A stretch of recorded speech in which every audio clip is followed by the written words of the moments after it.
झारखंड में प्रदर्शनकारी छात्रों पर लाठीचार्ज और भर्ती घोटाले की जांच को लेकर सियासत लगातार गर्मा रही है। छात्रों की मांग है कि पूरे मामले की निष्पक्ष जांच कराई जाए, जबकि बीजेपी ने झारखंड सरकार और विपक्षी नेताओं पर छात्रों के मुद्दे को लेकर दोहरे रवैये का आरोप लगा दिया।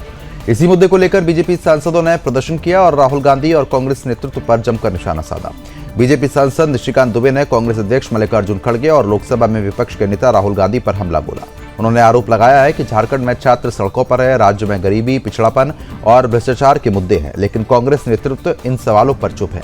निशिकांत दुबे ने आरोपी धर्मेंद्र की गिरफ्तारी को लेकर भी सवाल उठाए। उनका दावा है कि धर्मेंद्र एक वरिष्ठ अधिकारी के घर से पकड़ा गया और वह वहां कंप्यूटर ऑपरेटर के तौर पर काम करता था। बीजेपी सांसद ने इसी आधार पर पूरे मामले की सीबीआई जांच की मांग दोहराई है और आरोप लगाया है कि जांच आगे बढ़ने पर मामला मुख्यमंत्री हेमंत सोरेन और मुख्य सचिव तक पहुंच सकता है। झारखंड बीजेपी अध्यक्ष आदित्य साहू ने राहुल गांधी को चुनौती देते हुए कहा कि अगर वह छात्रों के साथ है तो झारखंड पहुंचकर उनके आंदोलन में शामिल हो और मुख्यमंत्री आवास का घेराव करें। उन्होंने आरोप लगाया है कि दिल्ली में प्रधानमंत्री आवास के बाहर प्रदर्शन करने वाले राहुल गांधी झारखंड के छात्रों के बीच क्यों नहीं पहुंचते हैं। केंद्रीय मंत्री संजय सेठ ने भी लाठीचार्ज और कार्रवाई को लेकर सरकार पर निशाना साधा। उन्होंने रात में अधिकारियों द्वारा छात्रों को धमकाने और बिजली काटे जाने का आरोप लगाया। साथ ही उन्होंने कथित 400 करोड़ रुपए के घोटाले का आरोप लगाते हुए सीबीआई जांच की मांग कर दी। अब सवाल बड़ा यही है कि झारखंड सरकार छात्रों की मांग मानेगी या सीबीआई जांच को लेकर सियासी टकराव तेज होगा।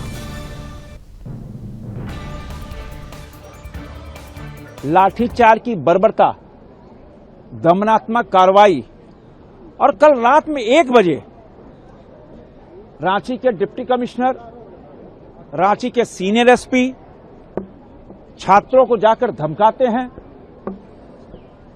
उनको उठने को कहते हैं और रात में ही बिजली काट दी जाती है। और अभी सुबह सुबह जो छात्रों ने अपने पैसे से बिजली आपूर्ति के लिए जनरेटर लगाया था, वो जनरेटर भी पुलिस ने हटा लिया। माने एक तानाशाही रवैया, एक तुगलकी फरमान और पूरा जो ये घोटाला हुआ लगभग 400 करोड़ रुपए घोटाला है। टीडीपीएल के द्वारा चाहे जेपीएससी हो चाहे जेएसएससी हो, ये 400 करोड़ का घोटाला हुआ। ये हिस्सेदारी किसको किसको गई? छात्र इसीलिए पूछ रहे हैं सीबीआई जांच क्यों नहीं दे रहे। क्यों? क्योंकि मुख्यमंत्री के अगल बगल के लोग, कांग्रेस पार्टी के बड़े बड़े नेताओं के लोग उस नेट में फंसे हुए हैं। ऐसे सेपरेट इशू है।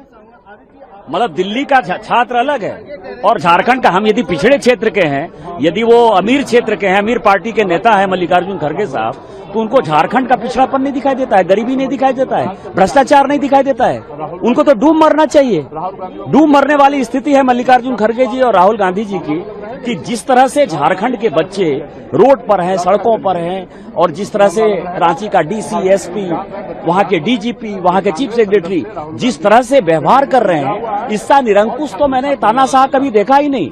ये तो अलग इशू है ही, क्योंकि झारखंड में कांग्रेस के समर्थन से सरकार चल रही है ना, तो खड़गे जी या राहुल जी के अलग इशू है ही, क्योंकि अंदर अंदर वहां पर जनता की गाढ़ी कमाई को मलाई को खाने का काम कर रहे हैं। दम है तो झारखंड के छात्रों के साथ मिले और उनके साथ, उनके आवाज के साथ मुख्यमंत्री जी के दरवाजे पे घेराव करने का काम करें। छात्र वहां डिमांड करे सीबीआई जांच करो। राहुल गांधी जो वहां पर लाठी चलवा रहे हैं, गोलियां चलाने का काम कर रहे हैं, बच्चों को प्रताड़ित कर रहे हैं, राहुल गांधी के इशारे पर झारखंड में नंगा तांडव करने का काम वहां की सरकार, वहां के